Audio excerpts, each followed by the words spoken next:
الحمد لله والصلاة والسلام على رسول الله، أما بعد.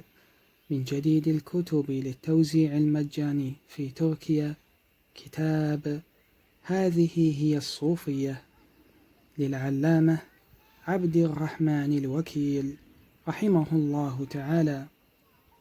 قال الشيخ الدكتور صالح الفوزان: كتاب عبد الرحمن الوكيل كتاب جيد، هو الذي فند الصوفية وفضحها وعراها وبين مخازيها وضلالها، فهو كتاب جيد.